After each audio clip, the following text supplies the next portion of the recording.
Podcast. Absolutely. Happy to be here. Really appreciate you having me on, man. Really do. Yeah, man. It's great just to have you on. You're another Kentucky school man. I really like working with the Kentucky kids, the Kentucky schools. Try to keep the kids in Kentucky. That's Absolutely. Absolutely. that's the Got a lot of goal. talent, man. I think the high school talent in the state of Kentucky is as good as it's been in a lot of years. And now that we're finally got, we got good people like you working in it and getting our kids the exposure, man. That's what it's about. So before we get into recruiting and La Familia, I want to start with your journey. Take us back to the beginning. How did basketball eventually lead you to Center College? Yeah, yeah. So I'm originally from Kentucky, originally from Elizabethtown, Kentucky. I went to North Hardin High School. Proud fifth region guy. I always love shouting out the fifth region. And then I went and played 4 years Transit University up in Lexington here with Coach Brian Lane. Had a really good experience. Really enjoyed my time there. And then honestly, man, I'm a guy. My parents weren't NBA stars. I didn't come from a super athletic background. And I kind of had to work my way up, man, where I talked with my college coach at the time of how I could get into coaching. I traveled all around the country working at Texas A&M, Maryland, Indiana, Purdue, Kentucky, Louisville, just working camps and building kind of connections and, just building different tools that way. And then from there, I had an opportunity to go down to Western Kentucky with Rick Stansbury as a GA. We had a really good season there, had some really, really good wins, high moments. And then from there, had an opportunity to go to UAB, where I was at GA there for a year and a half, and had a really good run. Went to the NIT championship, lost to a pretty good coach in Dusty May in the Conference USA championship when he was at FAU, and then Grant McCaslin, who's now at Texas Tech. We lost to him in the NIT championship. So really, really cool experience. Coach Andy Kennedy is somebody that still talk to this day. Shoot, he just became the interim athletic director at UAB, so he's busy. He's, really, really successful guy. And then had a chance. Coach Mason gave me a call. Had a chance to come back to center. It was a school that I knew a ton about. Played them every year in college. Had a really, really good reputation, and I knew that the school it's premier school. I know I always say I'm a little biased now towards center, but it's the cream of the crop academic, the cream of the crop basketball players, and some of the best kids you'll ever find. So when I had the opportunity to come back, it was a no brainer. And being back in Kentucky also meant a ton to me, and especially being Division III athletics, that means a ton to me too. So had the chance to do that, and then. Due to some health reasons, had a chance to be the interim coach. And then with Coach Mason, retiring, it was something that I had the chance and I jumped all over it, man. I love the team that we had got have together. Recruited, pretty much everybody on this team, and so it was one of those things that I knew what we had coming in. We had built, really, really good trajectory as far as our 2 or 3 years that I had been here, and it was a no brainer to once I got the opportunity, and really excited for our team coming up. We returned 95% of our scoring. Pretty old group, going to be all juniors and seniors. We've got some really good freshmen coming in, really good sophomore class as well. And so I think if we can stay healthy, I think we've got a chance to beat anybody on our schedule and hopefully get a conference championship win this year. Well, man, I have to say you're the first fifth region alumni I've had on the podcast. Let's go. I'm a Marion County guy, so Okay, yeah, yeah. you're about 45 minutes away. I think I remember you playing in high school. Yep, Uh, yep. it seems like a We blur, man. I see so many kids play. But when did you first realize coaching was something you wanted to pursue like seriously? So I would say probably I've always been addicted to basketball, man. It's something that I love. I think about a lot.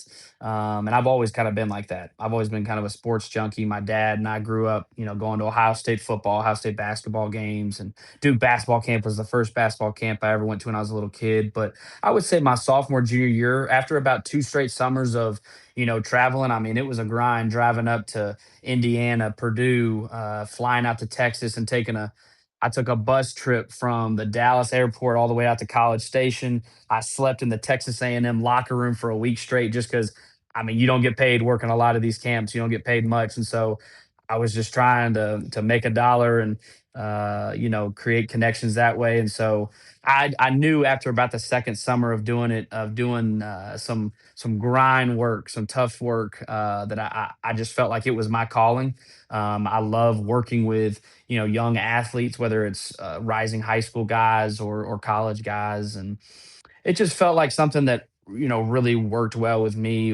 I was very supported by a great family. And so it just kind of felt like the calling of where I needed to go. And, God's blessed me. And it's worked out so far pretty well. So you joined center in 2023. Like, what originally attracted you to the program and that opportunity there? Well, the history, I mean, they've had, 4 or 5 Final Fours. I remember during my playing days, center was always a really, really good program, had high class people in it.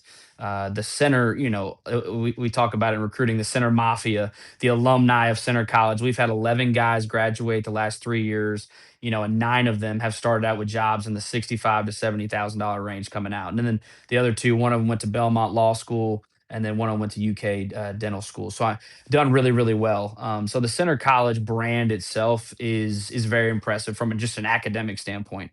And then I kind of saw the model and how they support their athletics. Man, we've got great facilities. Brad Fields, our athletic director, supports the heck out of us as coaches. I've always appreciated him having my back, and it just made so much sense. And the chance to come in as an assistant coach from being a GA into an area that I know very, very well in the state of Kentucky, whether it's high school or AAU coaches or so forth. It just felt like a no brainer. And then, God's blessed me with some opportunities still to be able to be here. So, Yeah, so during the 24-25 season, you had to step into that head coaching role while yeah. Coach Mason was away. Like, how much did that experience prepare you for eventually taking over the program permanently? Oh, it was a ton of that experience was a crazy time in my life. You obviously don't expect that opportunity to come at that time in that way. And I would love to say that, oh, Cody, I was really prepared and I just knew what to do. And a lot of it, man, it's so different. I've heard people talk about when you move 18 inches to the left and you're the head coach and you're calling your first time out. It's different. It really is, and the pressure's different. And shoot, that year was crazy because at center we've only got me and one other guy on staff, and so when Coach Mason went down with his illness, it was just me on the sidelines. Had some support from various people, behind the scenes, but it was crazy during the game. I'm having to do timeout, subs, manage, emotions during the game of different players, and it was a great experience, something I will never forget. And we got all the way to the conference championship. Was the first conference championship appearance since 2018-19 season. The guys bought in, and it was as connected of a group as I've ever been around, really. And I like to think that we're going to be as connected and as successful this year too. What'd you learn about yourself during that stretch? I learned that when it comes to high pressure situations, I like to think I'm really good at making on the fly decisions. But I also learned that I will believe this till I go, is that I got a lot to learn. We all do. We all have a lot to learn. I truly believe that the moment you think you've made it and you don't have anything to learn is the moment that your teams start to go downhill. I've learned how important a support group is, whether it's family, whether it's support staff, whether it's administration at the college. That's really, really important. But we had a great group. I really learned too just how important having a good group of people around you is. And so having that, whether it's players, like I said, admin or whatever, I thought that was a big, big moment in time for sure. When you're officially named head coach in March of 26, what'd that moment mean to you? Oh, it meant everything. It's something that I've worked for and dreamed for my entire life. The opportunity to do it in my home state at a incredible school with guys that I had been recruiting as an assistant coach for the past 3 years. They really supported. They really loved me this past season. I'm forever grateful for our current players, our past players. Shoot, I just got a text 2 days ago. One of our past players, my first year, he just had his first kid, and that was incredible to see. And just the impact that because I heard a quote this past year from Matt Painter that I just really really stuck to me, in that the players we're such a small part in the players' lives, but the players are everything to a coach's life. And those guys don't know how much they mean to me. And whether it's going through high moments in life or low moments in life, you have to have really good people around you supporting you. And those players, man, they've got my back. And so it was a great moment of man, we've worked for this. I was sleeping on the couch at Texas A&M for a week trying to just pray for a moment like this, and I don't take the opportunity for granted. I know what being a head coach at shoot at my age, at age 28 years old, I know what that means, and I'm very grateful for it, and especially to do it at a great place like Center is very very blessed. Was becoming a college head coach like always one of your biggest career goals? I would say so. When you go into coaching, you just don't know opportunity. You don't know timeline of anything. And so I wouldn't say, oh man, I want to be a head coach by this age, or I want to be a head coach at this level at this time. You just try to be a superstar in your role, whether that's a GA. I've done it all from being a GA, wiping sweat off the floor, whether it's booking flights at UAB, whether it's booking hotels, whether it's getting players to classes, whatever it may be. You just try to be a superstar in your role. And I like to think that, I did that at while I was an assistant coach at Center. The year before I got here, they were 5-20. The first year we were 14-12, improved. The interim year got to the conference championship, and last year lost to a really, top 25 team in the country in Trinity in the semifinals. And so I think our trajectory has been great. The players have really bought in, and um, fun times ahead. So now it's officially your program. You get the opportunity to put your own stamp on Center basketball. Like, what do you want the identity of Gavin Root coached team look like? Yeah, well, we tell our guys all the time, man, we want to play with a lot of passion. You'll see that on the sidelines. Sometimes I might even have too much passion on the sidelines. I remember we're playing on the road last year in the conference, and I slapped the floor, and I mean, it's something that I try to do with everything in my life, whether it's, in practice, whether it's with relationships, whether it's with recruits, whether it's just doing paperwork in the office. I think you've got to do everything in life with passion, and our guys really, I think, do that well. We want to play with discipline. I come, I'm a military kid. My dad was in the Army for 12 years. And so I try to instill that kind of discipline of boys, make your bed every morning, or do something to get the day started. And so if we can play with a lot of passion, and have a lot of discipline with our, the way we act on and off the court, I think a lot of the other things take care of themselves. I'm obviously, big about honesty, man, whether it's having the really hard conversations or having the fun, easy conversations with players. I think you've got to have those, especially in today's, day and age. But I think we're about winning too. I want to do anything we can to win, and do it the right way. Because I think if you do it the right way, then winning comes with that. But so I would say those are kind of the key pillars that I want to have in our program, playing with a lot of passion, discipline, and then man, let's go win games. Like let's go do the things that it takes to win. And that's not hard, or it's not easy. That's not easy at all to do the winning things. You got to have hard conversations. You got to spend a lot of extra time, whether it's on your game or it's on a scout, or whatever that may be. Let's do the hard things to win games. When another coach turns on film of Center, what do you want them to immediately recognize about your guys? Well, once again, playing super hard. I think we're really, really skilled. Something that I've kind of taken from my time at UAB that has really translated well at Center is positional size. Last year we started 6 foot, 6'2", 6'3", and then we were, 6'6", 6'8". I think this year, we could have lineups that are 6'4" at the point, 6'4", and then probably 6'6", 6'7", 6'8", which for a lot of levels, I mean, that's really, really big, but especially at the Division 3, Division 2 level, it's big, man. We're gonna have a big lineup of guys who can really shoot the ball. The nice thing about a center college is that, man, we've got high and intellectual kids that I mean, we can put in sets the day before a game and they will remember it and they'll run it pretty darn good. So I would say when you turn on our games, you're going to see super skilled players, players who are a lot more athletic than you would anticipate, at our level. And then I think you're going to see guys who play with a lot of fight, guard. They really defend well. They rebound really well. We were top 10 in the country last year in offensive rebounding. And we've got, our starting four-man, Nolan Wall. He's probably going to end up being, if he stays healthy, probably one of the, all-time leading rebounders at Center history. So, that's kind of what I would say as far as how our team plays. When I speak to most coaches or players, I always talk about culture. What type of culture are you trying to build inside that program? Yeah, well, I think at the end of the day, I tell recruits this all the time, and I I don't want to give away too many nuggets on recruiting because I like to think I do it decently well. But I would say, two things, man. One, you have to find a coach that truly cares for you more than just the starting shooting guard at center college. There's no doubt in my mind whether it is our number one minutes played guy or it's our bottom minutes guy. I could call him up right now and he would say, I love Coach Root loves me and he's going to do what it takes for me to be successful on the court or off the court. We might not always agree. I'm not going to always agree with what my players say or do. They're not going to agree with every call that I make. That's part of leadership. That's part of the real world.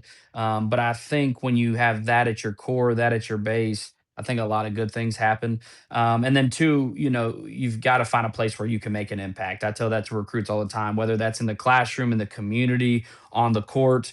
Um, I tell recruits all the time, I'm not going to lie to you about, hey, we're going to get you 30 minutes a game. We're going to get you 20 shots a game. I always believe that if a program sells that to you, one, they either have a huge need for you at that position, a huge, huge need, or two, there's probably something on the backbone of their program that's a little shaky.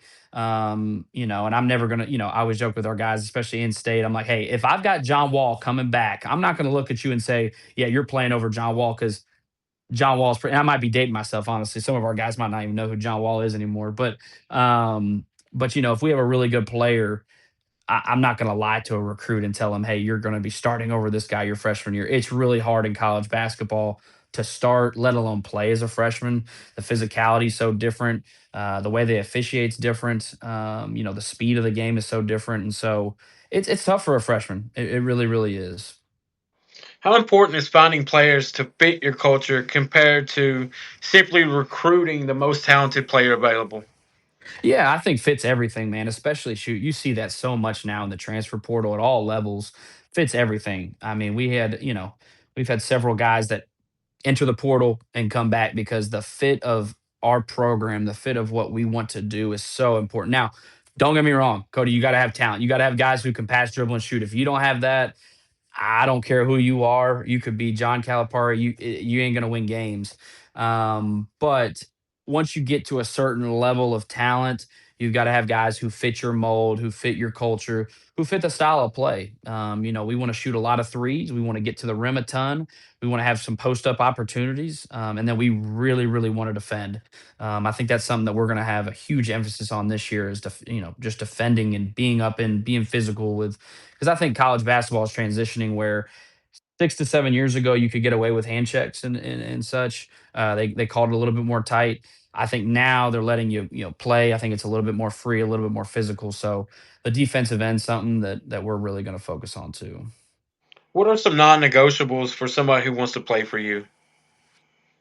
I think you got to be on time. Like this sounds simple, and this goes back to the Army days. You got to be on time. You've got to love your teammate. You're not going to always agree with your teammate. You're not going to always agree with your coach, but man, you've got to love and fall in love with the process. Because there's days where you feel like you're the top dog, and there's some days where you're just struggling to get your head above water. And so you have got to trust your teammates. You've got to love your teammates, love your coaches because your coaches are going to love you back. But I think you've got to. It's so hard. I think these days too, from a player standpoint, if you cannot shoot the basketball at a real clip, it just makes life really difficult. I mean, our guys that I would say are our quote unquote non-shooters, they do some things so well, whether it's defensively, they block shots, they rebound the ball. At the college level, there's almost no guys that you give the ball to and just let them go one on one. You've got to do something. This is something I learned from a young age from John Lucas at one of his camps. When you get to the NBA, there's so few guys that are like a Kyrie Irving, where you say, "Here's the ball, go get a bucket." You've got to do something at an elite level, whether that's shooting, whether that's rebounding, whether that's being a point guard and you can control the speed of the game, you can control the offense. You've got to do one thing different than anybody else. And I think a lot of our guys, if you look at them, we've got Drake Ingram, he was first team all conference. That kid scores the ball with the best of them. You've got Nolan Wall, one of the all time leading rebounders when it's all said and done, probably in center history. Johnny G, all time leading, one of the best rebounders we've had in a long time. Landon Hamilton's a point guard that sees it before it happens. Ryan Sheen, he's 6'6", can really shoot the ball. Caleb Thomas is a guy that really can score it with the best. So all of our guys, there's not one dude that we give the ball to and say, go one on one, make a play. You know, our guys know how to play in a system. Our guys know how to play basketball the right way. I think that's something that's so underrated. A lot of guys these days, they might not know how to just play the game. You know, they might not know how to make a one more pass or when to shoot their shot. And so being able to just play the game the right way, I think that's a non-negotiable for sure. What makes Center College a special place to play college basketball? Well, I would say the support and love that you get from our students, our community, you know, our administration, they do a really good job supporting. You can come to Center, man. Our facilities are top notch. We just got a brand new weight room about a year and a half ago, and I would go on a limb and put our weight room just about anybody in the state at any level. I really believe, probably besides the University of Kentucky and Louisville, we've got the best weight room in the state of Kentucky. Our facilities are great, like I said. The one thing that I will say that I think Center as a college does so well is they fight for their students, their student athletes when they're not in an interview better than anybody. You know, a lot of the times in this world, it's about who you know, and who's willing to fight for you when you're not in an interview. And I think Center, man, whether it's student athletes, whether it's just regular students, they do such a good job of setting their students up for success because 15, 20 years ago it used to be about, hey, get the degree. Now a lot of people have college degrees and it's a lot easier in my opinion to get a college degree, but I think the thing that will separate Center in the long term is just our student success, our kids that graduate. Man, they are doing special things. There's another part of your resume that I think is very interesting. Along with leading center, you were also part of La Familia on the staff of the TBT tournament this summer. Like Yeah. you guys made an incredible run all the way to the championship game. Finished running up. Coming one win short of winning that $2 million prize. You'll be back with them next season. But how did that opportunity come about with La Familia? Yeah, so it was a great experience, man. I mean, coaching guys that honestly, some of the guys I grew up watching, DeAndre Liggins is a guy that was at Kentucky when Tubby was there. Obviously, everybody knows Willie Cauley Stein, Andrew Harrison. We had some local Kentucky guys, Sean McNeil. He played at Ohio State, but he's from Northern Kentucky. Daryl Morcell was from Maryland. So we had Khalil Whitney, another Kentucky guy. We had a lot of talented guys that made the experience awesome. Starting with your first question. So Twani Beckham at a Louisville.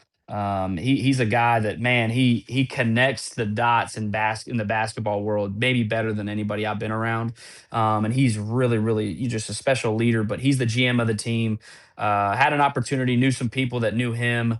And then John Hood, he was the head coach this year. He's a guy that he's another Kentucky guy. He's from Maysville, played at Kentucky back in the day. He called me up, had an opportunity, had some people that I knew reached out to him. And it just made a ton of sense. We had a staff full of all Kentucky guys. Twani's the GM, John's from Kentucky, I'm from E Town, Jazz Ferguson's from Louisville. So our entire coaching staff, I mean, all Kentucky guys. And it was an incredible experience. We wish we could have got it done that last game, man. Missed a couple of free throws, couldn't get some rebounds. It happens. It just wasn't our day, but it was such a valuable tool. The guys were just so coachable. That was the one thing, being transparent, I didn't know what that would be like going in, is how coachable are these are pros. These are guys that are 36, 30. They wanted structure. They wanted to be coached. And I really think that was a difference in us going as far as we did.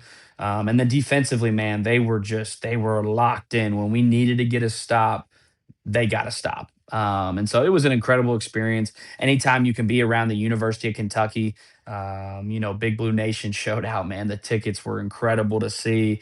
The seats were full every game. The Kentucky Louisville rivalry to start it that way was really special to be a part of. So I wouldn't have traded that experience. It was a ton of fun. What about my guys TC and Ethan Corey? Man, TC and Ethan, that's the dudes behind the scenes making it happen, man. I honestly, we had kind of connected beforehand, but didn't have a real relationship. And those guys are great, man. They're workers. Those are two of the best guys in the business. And man, we're gonna have a really good team next year. We've already been talking a little bit about some of the additions. It'll be a really fun experience. Have a lot of the same guys back too, and hopefully getting it done next year. So how different was it coaching those experienced pros versus your D3 guys at college? Yeah, it was different. I would say the one thing that I learned being with pros at that level is you don't need to overcomplicate it. Sometimes, and I mean, I'm just in that boat, just like every other coach. Sometimes we overcoach. Sometimes you just need to let the guys have a system, have a structure, but you got to just let them play in a certain sense. We try to put certain guys in good spots. Now it helps when you've got guys like Archie Goodwin, Willie Cauley Stein, Andrew Harrison, Khalil Whitney. It helps having talent, and it helps having really selfless talent too. Those guys were not afraid to make the right play for their teammates. But it was really cool, and you kept it simple because you got to let really good players do what they do best, whether that's shooting, whether that's going and getting an offensive rebound off the rim, whether that's being big. That experience around the pro level guys was really good, and they came in, man. They were about their work. We didn't practice for too long, maybe an hour, hour and a half every day during that time. And they got in and they got their work and they were about their business and they were really, really professional with the things that they did. And it's awesome too, just the fact that you can use almost any terminology and they pick it up instantly. I mean, these guys have been around basketball their entire lives. They've seen it at, Euro League levels, Final Fours at Kentucky. They've been in, March Madness several times. So being around those high level pros was really, really fun. When you're playing in a winner take all environment with 2 million on the line, like, does that pressure feel different? It does. As soon as you walk in the gym, man, warm ups feel different. I've never been a part of a game where if we won $2 million. I've never, and I don't know really any other setting you can be in that environment. So it was a ton of fun. The guys, I don't know, was that the reason we shot so poorly from the free throw line? I don't know, but it was something that was awesome, man, to be a part of. The defense, the intensity. You're fighting for every possession.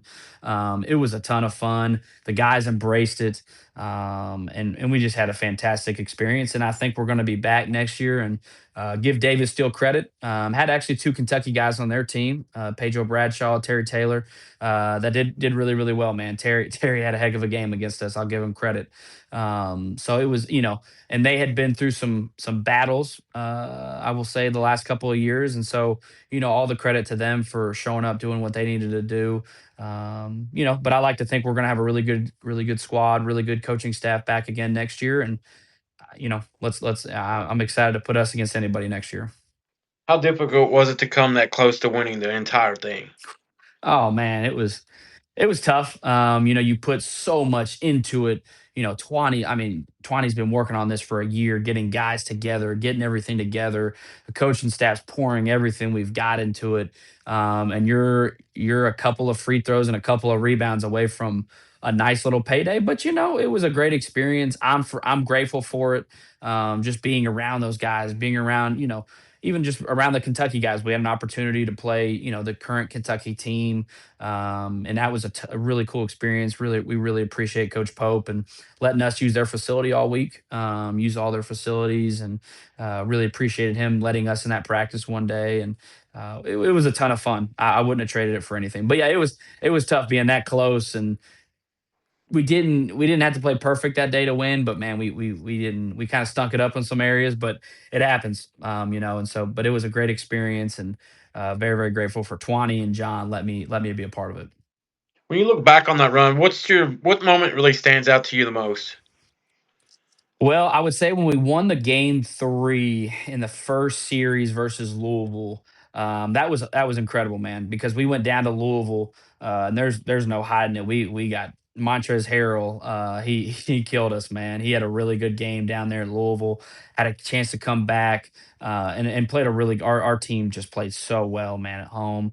And then we got really good wins. I would say the Kansas win was a really cool one. I grew up, I'm a big LeBron fan. And so he played with Mario Chalmers all those years. And seeing Mario Yeah. Chalmers out there for Kansas was a ton of fun.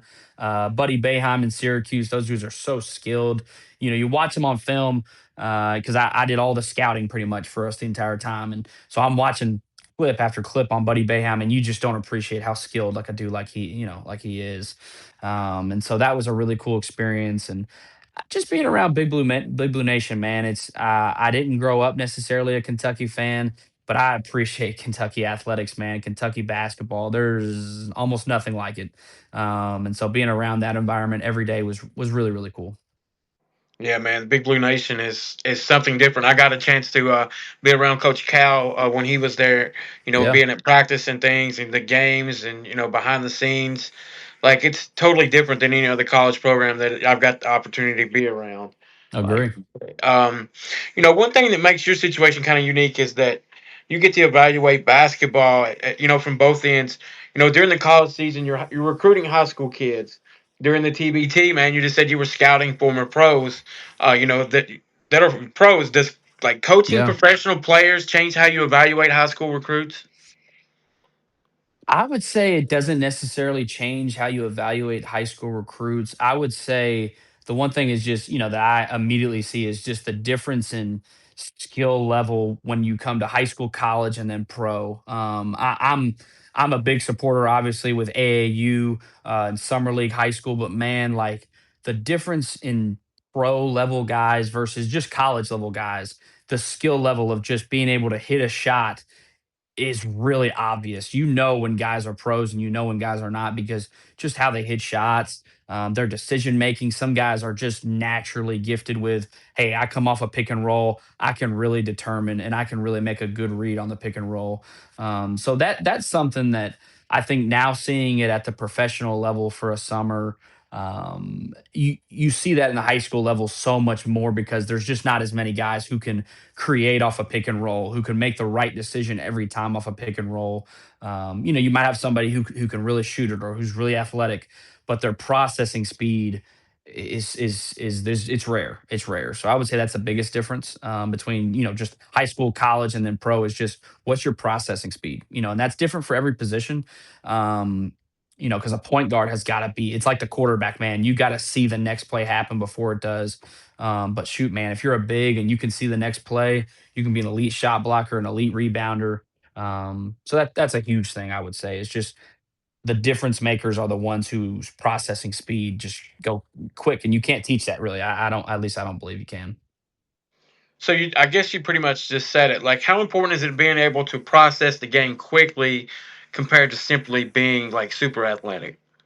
Oh, I would take a guy who can process the game and has a jump shot and good handles over an elite athlete every day. Now, the ones that are the special, the NBA guys or the guys who go play Power Five basketball or just Division One basketball in general, those guys are the ones that are gifted with 6'4", 6'5", who can also handle it, who can process pick and rolls. But I really believe this that at any level, there are really, really good there are guys on my team now. Probably shouldn't say this on the podcast, but there are guys on my team that I really think can play Division One basketball. However, I think the opportunity and the role they have at a center college and in my system, I really think is something that they want. I think there's talent at all levels, different types of talent, different types of athleticism, but especially nowadays, man, there. I think in our conference alone, we had 3 guys transfer up to Division One, so there's talent everywhere. I truly believe college coaches now want obviously you got to have some athleticism, you got to have the knowledge of the game and you've got to be able to have that processing speed like we talked about, man. You look at some of the best guards in the final four last year, they can read a pick and roll before it even happens. So yeah, it's super important. What separate players who look, talented in high school from players who actually translate to college basketball? But once again, I think the biggest thing, if I'm a high school guy and I'm going to college, the fit's got to be everything. You got to have a coach that believes in you 24/7. You got to have a program, a style of play. The style of two elite programs off the top of my head: UConn basketball versus Purdue basketball, two elite programs. But I think their style of play and the way they play is so different that if a guy that could really fit in at UConn now, if you're at that level, you can probably fit it in both programs, but there might be guys that are just elite players that go to Purdue that might not fit in exactly well with UConn or vice versa. So I think fits everything. But once again, man, you've got to be able to shoot it. You've got to be able to defend. That's always our biggest thing with incoming freshmen, and I would say that's at any level of anything in the world. Freshmen have a hard time just being able to guard, defend because at the high school level, they can kind of they can go 70% speed. And if they're that level of player, they can make up for it with their athleticism. But at the college level, man, everybody is really athletic. Everybody was their best player on their high school team. You've got to be disciplined enough to make the right play every time, and I think that's kind of the biggest difference. Yeah. Now, I really want to get into recruiting because that's why so many players and their families want to understand. When you first hear about a prospect, what usually makes you decide you need to watch that guy or that player? I think one of the biggest things is, hey, how much winning does the guy do? I mean, I think winning is a lot. I'm not saying that you've got to be on a state title team every year, or you've got to you win a region championship every year in the state of Kentucky or whatever that may be around the country. But you got to be a winner, and that translates to any level, to any sport. I think you've got to be a winner. The second thing is I think your skill, and sometimes honestly from a college program, it is about need. Like for example, we've got a really good point guard class this year. Point guards are going to be a position that we're maybe a little slower on compared to others. But I think, that may change from program to program as far as needs go. But you got to be able to shoot it. You got to be able to defend. I think rebounding and being able to guard defensively is such an underrated thing. I think that's once again positional size is another thing. But as far as if you're a coach, what sticks out to you? Once again, you're shooting numbers. Sometimes you're shooting percentages is a big thing, but the way you guard, and then once you get to evaluate a kid, I think the way he treats his teammates. Sometimes we may even overboard it as far as how much we evaluate the kid as an individual, not as a basketball player. Because there's a lot of guys that can play. There's a lot of guys that are super talented, but we'll call guidance counselors. We'll talk to various parents from other schools that maybe play AAU with that kid. Excuse me. We'll go really in depth on learning who the kid is. I think this is an important thing. I think sometimes evaluating the parent is really, really important. We want a parent that is very involved, but I've always said this that the parents have to be the parents. The parents don't need to be the coach. And it's unfortunate, but there's I would say this is every coach in America. There's recruits that you love that you really want to recruit, but their parents are just over the top and they might cut their kids, from a list kind of thing. So it's a wide variety of things. I don't think it's we got to evaluate this one thing because there's a lot of really good players. But once you get past that, then it's evaluating the work ethic, how good of a teammate they are. At Center College, man, you got to have good grades. That's something that maybe every college doesn't focus on.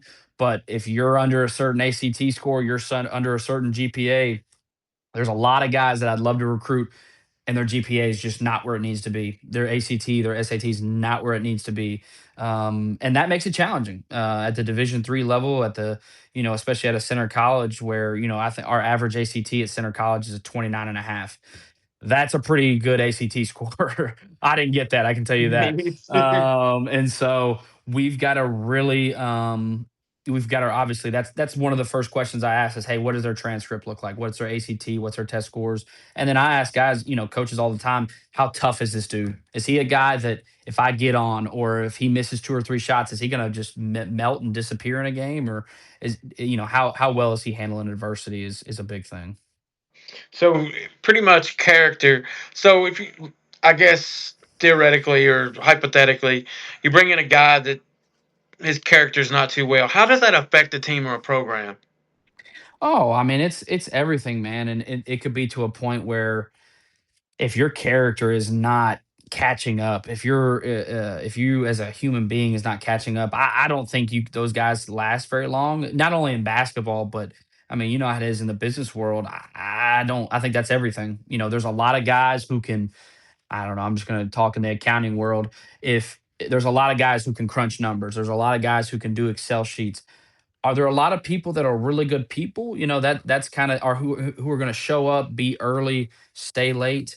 Um, that's something I don't think you see a lot of these days. And so if it's a guy that we bring in that's maybe having some attitude problems or whatever it may, which Cody, I've been at center for 4 years, not had it once. We've every program's got their thing, but our guys, man, they're really good humans. They're really good people who work hard. We've got guys who want to be lawyers one day, who want to be, I think we got someone on our team that wants to maybe be the president one day. I mean, we've got guys who want to be doctors. We've got guys who are just super successful, going to be future, great husbands, great dads. So we don't really deal with that honestly much at center, if I'm being honest with you. But um, there's different avenues you could do with a guy like that. So So when you turn film on for the first time, like what are you looking for in the first few minutes? first few minutes of film, I think once again, you're looking at some of the obvious ones. If I've never seen this kid, you're looking at athleticism, you're looking at his shooting ability, especially, you see that film and it says 6'2" guard from Louisville. Okay. You know he's 6'2", so he's got to be able to shoot it, man. If he's 6'2", he's got to be able to shoot. He's got to be able to handle it. Once again, reading a pick and roll, and then he's got to be able to defend. I think if you can do those three things, obviously shoot it, handle it, and then defend, you're going to separate yourself. And then I personally, I go to their high school schedule the year before, and I look at what their win loss record was. If a team was 6-25, the kid better be really special, man, and there better be some red flags that aren't there. But if I look on there and had a really good season, he put up really good numbers. I'll call the high school coach. I'll call the AAU coach if he played that, and then we can kind of start evaluating from there. And then I go. I always start. I always think there's value in watching a practice more than a game sometimes at first, because I mean, it sounds old school, but I believe where you're how you are in practice is how you are in the games. I mean, because in the games, normally, and there's exceptions to this, but normally when you're in the games, you're not going to be the peak of yourself. You're going to fall down to, the floor of your work, your work ethic. Um, so that's that. I think that's kind of how I'd say, yeah. How quickly can you tell, whether a player is someone you can want to continue evaluating? If it's video and it's the first time, I feel like personally I can see that in the first 45 seconds to a minute. When someone sends me clips, and not everybody might agree with this. I don't love getting the 45-minute clips of games. I honestly enjoy the highlights. I enjoy seeing, hey, what are the best things you do well? And then from there, once again, it's about need. Some years we may really need a two guard. Some years we may really need a five. And so I want to see what you do best because, when you recruit a kid, you're thinking, okay, I'm thinking of this kid at his best. And like I said, there's just so few kids that you're going to give the ball to and say, go one on one and make a play that I need to see what your best skill set is. And then once I've seen your best skill set, is that what we need in our program at the time? And, that changes year to year. But I want to see what you do best in the first minute. And then from there, I think you can evaluate the other things fairly quickly with a couple of phone calls, seeing a practice, and so forth. What makes a highlight video effective to you? Phew, good question. Once again, I think it's all about size. Like if I get a kid that's 6'8" and he says he's a center, okay, I need to see some post moves. I just need to see some rebounding. If they can get vertical, I'd love to see how they look like up around the rim, rebounding the ball. So it depends on the position. For guards, once again, you got to be able to shoot it, handle it, that kind of thing. If there's any kind of decision making, man, if I could see a kid come off a ball screen, make a play, get it back, and then go score, I mean that's impressive. That's impressive. When you watch a player live, like what do you notice that you sometimes can't see on film? Once again, coachability. I think that's everything because once again, they're not going to agree with everything I do. I'm not going to agree with everything the player does. But what's your coachability like, and how do you interact with your coaches? A very underrated thing that I once again, maybe this is picking too much. I want to see how they interact with their parents. Are they if they're going to an AAU event, I know that ain't cheap. Shoot, I've seen the prices at AAU tournaments. It ain't cheap. Are you grateful to your parents? Do you have a good relationship with your parents? Or, brothers, sisters, guardian, whoever that may be. It doesn't have to be a mom and dad, but I want to see how they interact with leadership. I really want if it's a guard, especially, man, I feel like those have got to be the leaders of your team. And so, that's something that I would say off the court that you can't see on film, that I really want to evaluate. Because most of the time, if a kid has emailed me or a kid has called or I've gotten a recommendation, I would say 9 times out of 10, the kid probably can play, at a college level skill wise, but does he have the intangibles to go through a college practice? Because it's physical, man. At any level, it's physical in practice. And so can you handle the physicality? Can you handle the adversity? And The answer to that is most can't, and that's why the percentages of playing college sports is so small. So you got to be able to kind of get through the weeds on that. What about body language and communication? Like, how big are you on that? Well, starting with body language, man, that is huge. I mean, there's been a lot of guys I've been to AAU tournaments, been to high school events, and their body language is just terrible. Sometimes, though, and it's funny. I've told recruits this in the past. I want to see what your body language. I want to see what you're like when you fail. A lot of the times, like I said, when I go watch a kid, I know he's already good enough to play at the college level, but I want to see him sometimes fail. I mean, now don't get me wrong. I would love for the kid to score 30 points a game and never miss a shot. But sometimes I want to see when the starting two guard at St. X is 2 for 15 shooting. Is he still going to defend?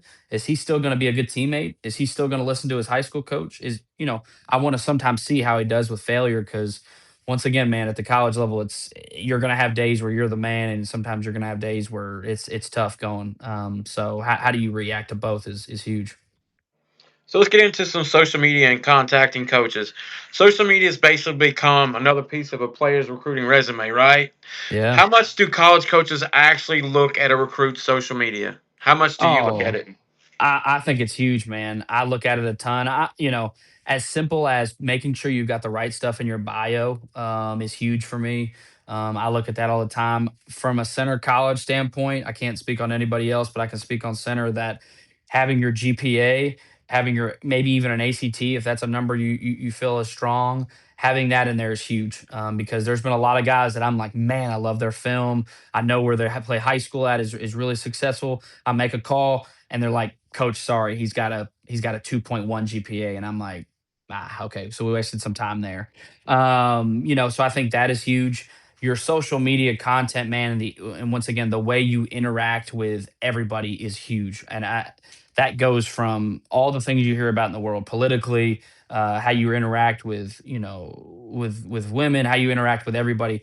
That stuff is so important to me. That is the quickest way to get yourself cut off is if you got explicit language, whatever it may be on your page. Keep it clean, man. Like keep it business like, and um, that can go a long way. Once again, having a ton of video, I think that's huge. Having maybe some off the beaten path video is good too, as far as not just always you scoring the ball. How are you rebounding it? How are you defending it? I'd love to see guys in big games. I think that's huge too. Having some film of you in a big game where really there's a lot of chips on the table. I mean, those are just small things I would say. But social media is huge, man. Huge. So when a player reaches out to you on X, IG, or email, what should that first message look like?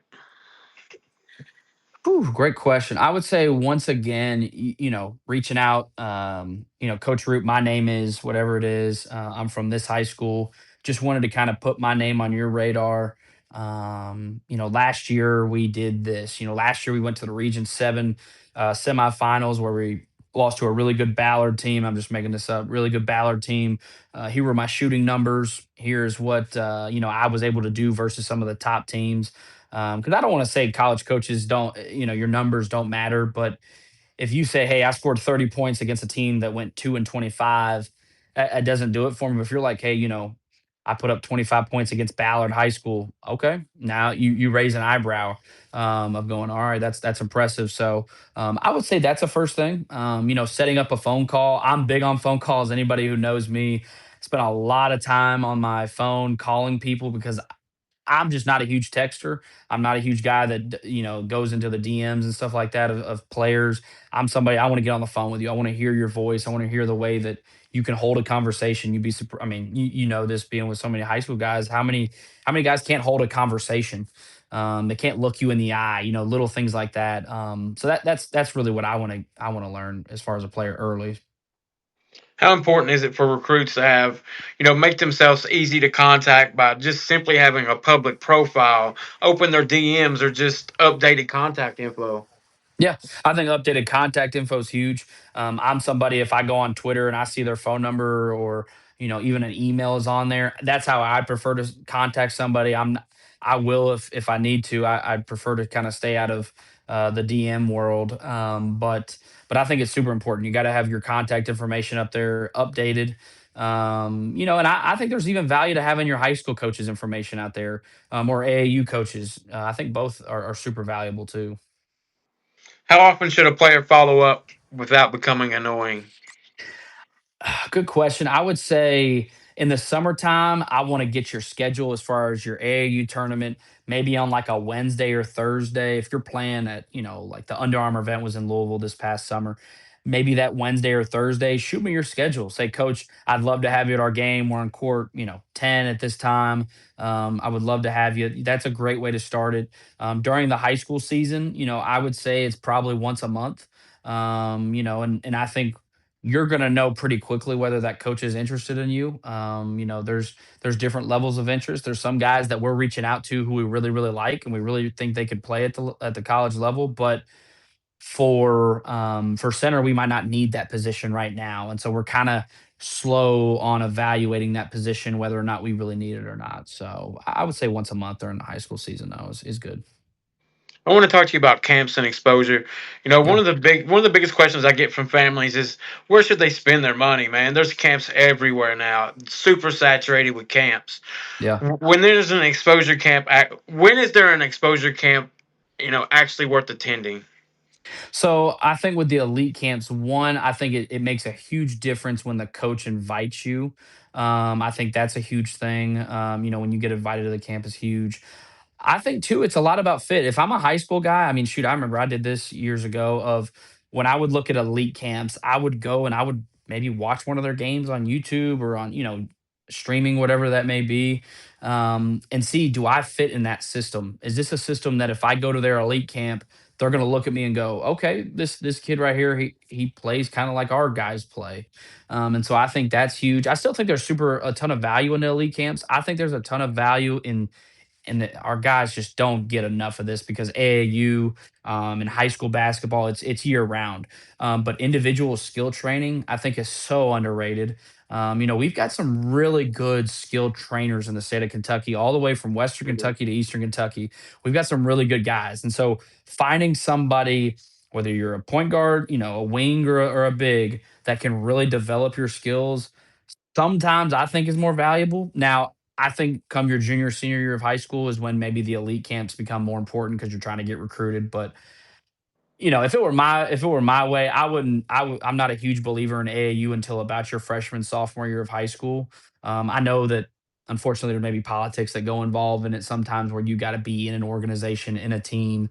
But man, I just think if we worked on skill development until eighth grade, ninth grade, I think basketball would be a lot better for it. Now I think it's too much of a business now not to do that, but um, I think as far as parents, where would I tell them to put their money? I would say skill development early on. And then I would say when you're doing these elite camps, when you're doing AAU programs, find somewhere that you fit. I think playing, I've heard guys who play on like the Nike EYBL circuit or the Adidas circuit, and they're the seventh, eighth guy on the bench. I don't personally see value in that. Now, if you can go and play for, Indiana Elite and you can start for them, all right, there's a ton of value in that. That's a heck of a pro. But if you're the 11th guy and you're traveling, but you're like, oh, I'm on 3 SSB and there's no value in that. I think you'd be better off playing for a smaller organization team and being one of the dudes, where maybe smaller colleges could come see you. Whether that's Division 1 smaller colleges, Division 2 or three. I think having an opportunity and a real role is so much more valuable than a brand name, or a cool travel location as far as AAU goes. When a player walks into your camp, what can they do immediately to get your attention? Okay, as simple as coming up, shaking my hand, Coach. I'm, so and so from Boyle County High School. I just wanted to introduce myself, and looking me in the eye and shaking my hand. I think it's something as simple as that. Can you go, all right, like this kid's impressive, and I haven't even seen the kid play yet, maybe, or just I've just seen video. I think that's something that you can do that separates yourself early on. Now, once again, you got to be able to shoot it. You got to be able to pass, dribble, and shoot. I think the way you defend, I think something that's so underrated that I think coaches can get you from a 70% motor to a 80%, but we can't get you to 100% sometimes is your motor, man. How hard you play. Do you take plays off? what's your body language like? Once again, do you think you're too cool to play every possession hard, or are you just you're going to make winning play after winning play offensively and defensively? I think that's huge. Can a player legitimately earn a recruiting opportunity from performing well at your camp? Oh, absolutely. We just had our elite camp 2 weekends ago, and I'll be frank with you. There's two or three guys on that elite camp list that I hadn't really seen before. I hadn't seen film. I maybe have heard their name here and there, but they're guys that we're taking real consideration in. And so I think you can. I think it's tough. I'll be honest with you. I think it's tough to just show up and you got to really do something unique to really open that coach's eyes. But I definitely think you can. Definitely think you can. What questions should families ask before spending, hundreds of dollars on exposure events? I would say what I tell our recruits this all the time. When you're going to a college, what did your college graduates do? What are they doing now in the real world? I would say you could ask that same question for an elite camp. Hey, I don't know what school it could be, but Coach Smith at University X, what did the guys that went to your elite camp last year? What are they doing now in college? I think there's real value in that. I think I don't want to call out any camps in the state of Kentucky, but I think there's some elite camps you go to, and man, they had 15 to 20 guys go at different college levels, but they all went to play college levels. And I think those are the camps that I would send my son to if I was a parent. Um, but that's probably where I'd start with it.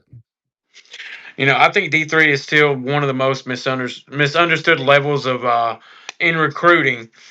What's the biggest misconception about D3 basketball? That anybody can play it, that it's sign up, pay to play kind of thing. We've got some really good players, man, at Division 3 from all levels. I mean, you think about just the state of Kentucky, Center College, one of the honestly more historic basketball schools in the country. Transy, really, really good basketball, man. Berea College is on the come up. Spalding's on the come up. We've got really good Division 3. Asbury, really good come up. We've got really good basketball in this state and guys who, I mean, I'm just thinking guys like on our team, Isaiah Villaforte, he's a senior. He was the starting point guard at Warren Central 4 years ago that won the state championship team. I mean, these are real deal high school players. Drake Ingram went to Knox Webb down in Knoxville, Tennessee. Nolan Wall went to Cal. You look at all of our starters from the past couple of years, they are from real deal programs.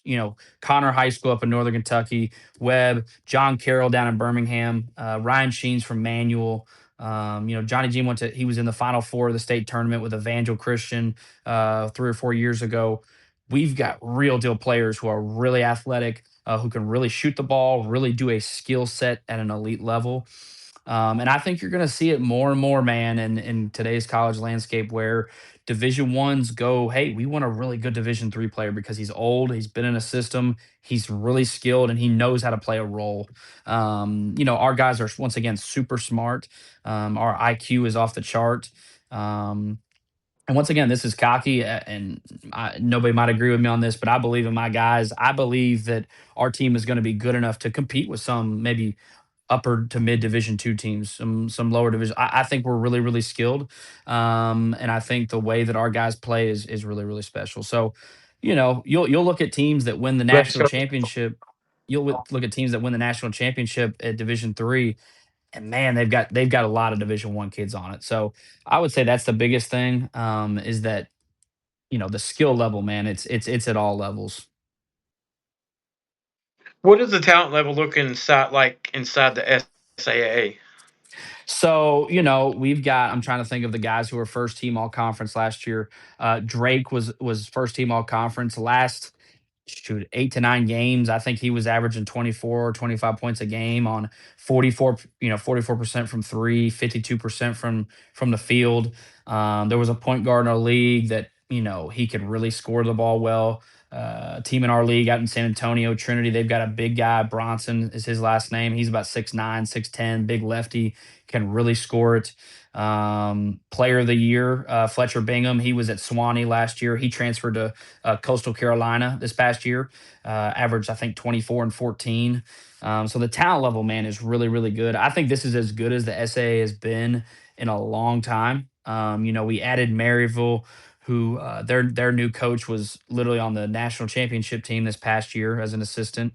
Barry is really good down in Rome, Georgia. We've got Trinity, who's in Texas. They're a really good program. Rhodes is really good.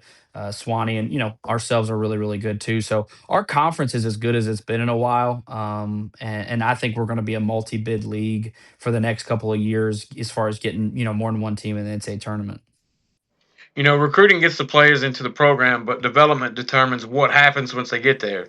What does player development look like at center?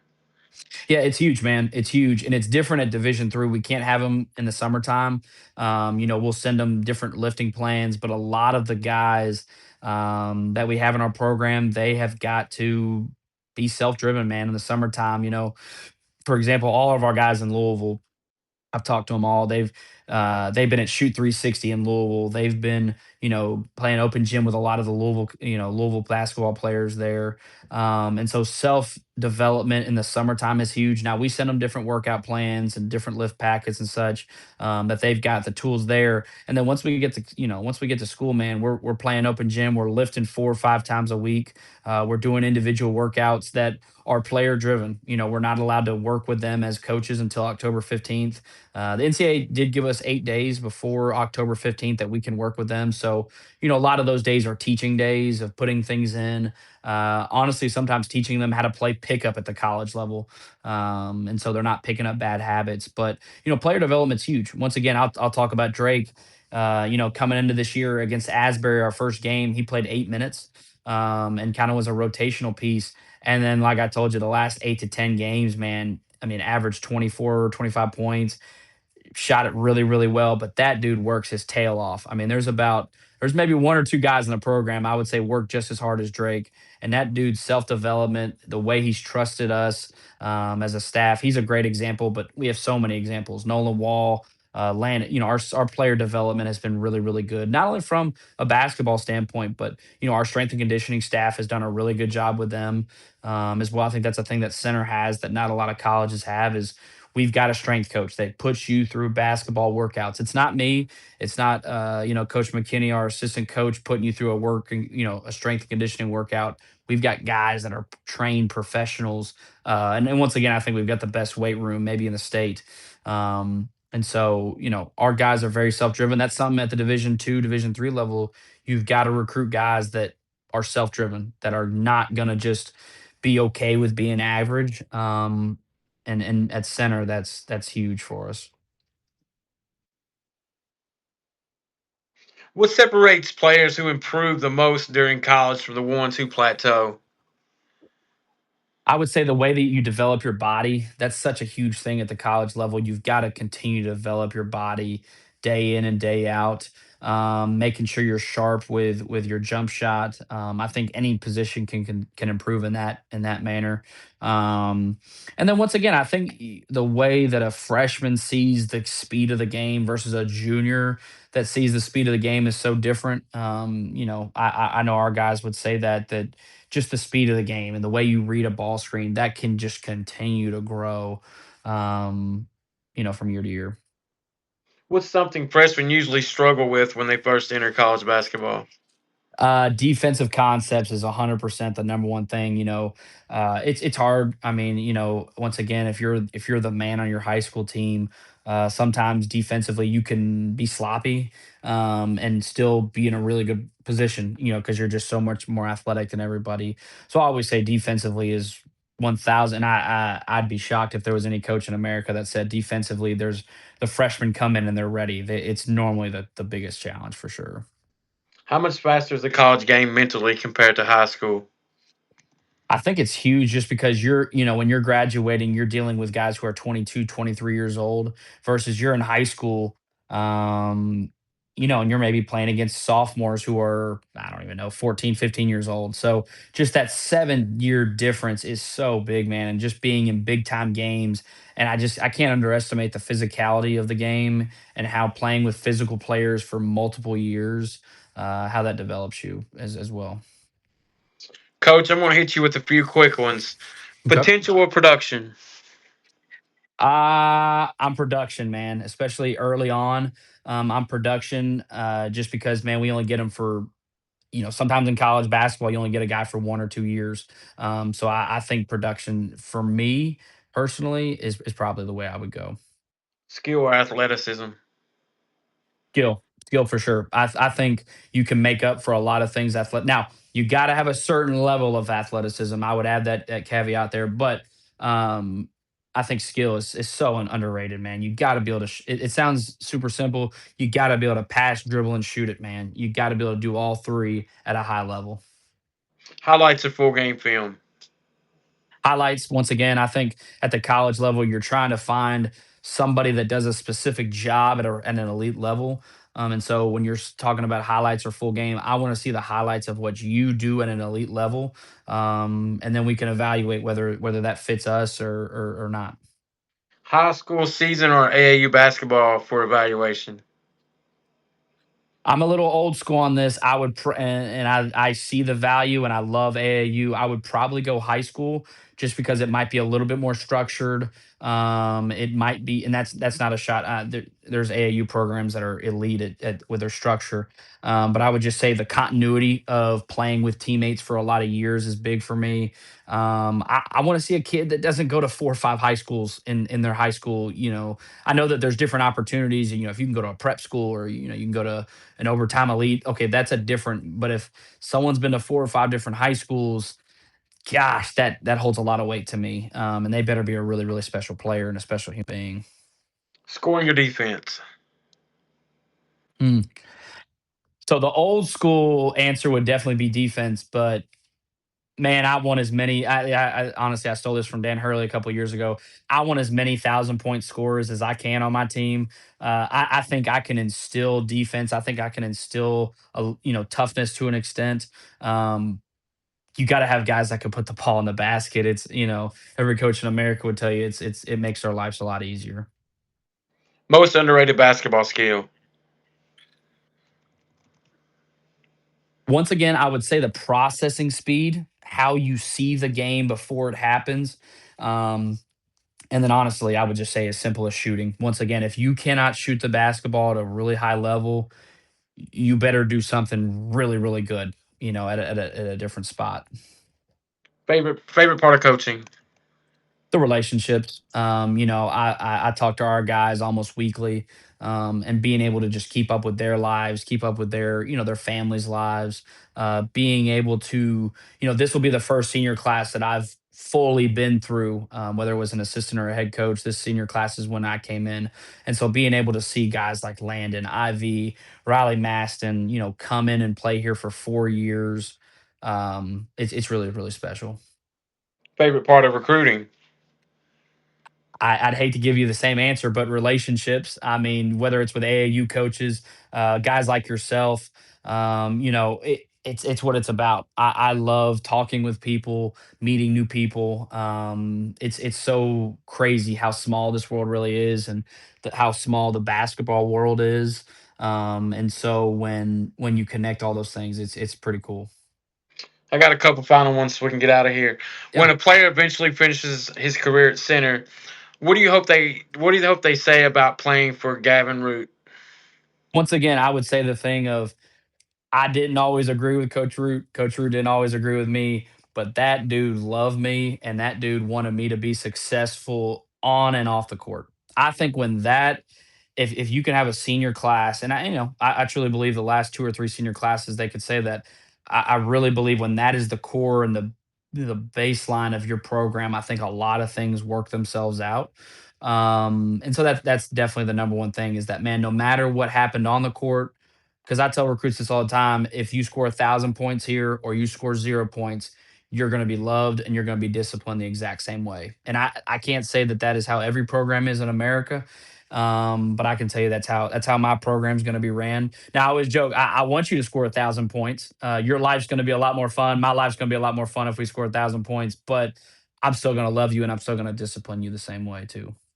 What do you want center basketball to look like 5 years from now? 5 years from now, man, I want to be competing for NCAA tournament, not only to be in the tournament. I think in the next 2 or 3 years, we've got a team that can win games in the NCAA tournament, make a Sweet 16 run. We're playing a really tough schedule this year. We're playing, first games against Transy. They just won their conference tournament last year, returned pretty much everybody. We're going up to Chicago, playing at the Bulls G League Arena. Going to play a really good, probably end up being top 10 UW Stevens Point team out of Wisconsin. We're playing out at Guilford in North Carolina, always a historic program. And once again, we're probably going to have two or three teams that are NCAA tournament level teams in our conference. So I think our schedule is going to prepare us. I think we're old. I think we've got guys who have been in big games. Once again, we return 95% of our scoring. We've got a really good transfer wing coming in this year. I think we've got a really special team in the next year or two. We can not only win the conference, but I think we can win a couple of games in the NCAA tournament. Man, you're building your own college program. You've already coached on, huge stages with the Familia. You're early in your head coaching career. Like, what motivates you to keep going? Well, it's always the players. I mean, once again, I'm big on that. I steal that from Calipari. Like, I got to give everything to these guys. I'm not necessarily worrying about what next season looks like or what. Like I told you earlier, Cody. I'm trying to just be a superstar at Center College for these kids, and I think if you can have that mindset of guys at the end of the season, however it ends, I'm going to give you everything I got. And I think when you can have that mentality with your guys, they're going to give it back. At least most of the time, they will give it back. And I think when you do that, that's when all the right opportunities down the road come. And so it's the way I've done life, whether it's been, different things outside of basketball or it's how I'm doing basketball. I'm going to give it everything I got. And if I can't, then I shouldn't be doing what I'm doing in this profession. And finally, what would you tell any young player watching tonight, has the dream of playing college ball, but, hasn't received any attention or opportunities that, he thinks he deserves yet? Yeah. We say this to our players is, everybody runs their own race. Whether it's I would love to say that life is going to stop being unfair to you once you get done with high school basketball. That ain't the case. You're going to deal with unfair things in life for your entire life.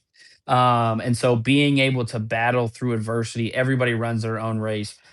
If you had told me 3 years ago I'd be sitting here as the head coach at Center College, Cody, I would have told you you were crazy, man. And so it's one of those things that be a superstar in your role, have really good people around you that are going to frankly tell you when you're wrong. I think too many of these guys, they've got their entourage and it's, hey, you're the greatest thing ever. Sometimes you got to have that person in your life that can look at you and go, man, what are you doing? And I think if you can have all those things, man, you just got to continue to run your own race and trust that down the road, God's going to take care of you. Man, Coach Root, I really appreciate you joining me tonight. Yes, sir. This conversation, give perspective from, for not only to play college basketball, but, from parents, from your perspective of coaching, recruiting, evaluating. I just think it's a very informational, educational for parents and players themselves. Absolutely. Man, you're doing great things at center. Like you I talked about appreciate the it. hard work you did at every step to get where you're at, from wiping up sweat on the floor to being a superstar in every role. Like your story, like from hearing your story, like there's no excuse for not working hard to get where you're at. Like you don't get where you're at by not working hard, right? Absolutely, absolutely, absolutely, man, absolutely. So I really appreciate you too, man. Like I told you before we got started, the way that you carry yourself, the way that you continue to work. I mean, that's the one thing, man. Continue to be a worker and pure prospects. Like you guys do a great job. I really appreciate what you do for our, the state of Kentucky guys, but all around the country. You guys do a great job, and I really appreciate you having me on tonight. All right, guys. If you're a student athlete looking for help with your recruitment, check us out at Pure Prospects. Also, make sure you subscribe here on Substack for exclusive recruiting content, player profiles, evaluations, rankings, and interviews. Coach Gavin Root, how can we find Center Basketball on social media, my man? At Center MBB Center. We're on Twitter, Instagram. You can follow myself as well on both platforms. But yeah, man, we're excited. We're gonna have a really good season. Would love to have any recruit. Cody would love to have you personally invite you, man. We'd love to have you up to Danville. That's awesome. Danville's not too far from my hometown, my man. Yes, Like 40 sir. minutes, I think. Yep, yep. But That's Coach Gavin Root, the head coach at Center College, member of the Familia TBT staff. Man, thank you for joining us, the podcast. I'm Cody Thomas. We'll see you. We'll see everybody on the next episode. Man, Coach, thank you so much for coming on. Yes, sir. Thank you for having me. Appreciate it. Y'all be safe.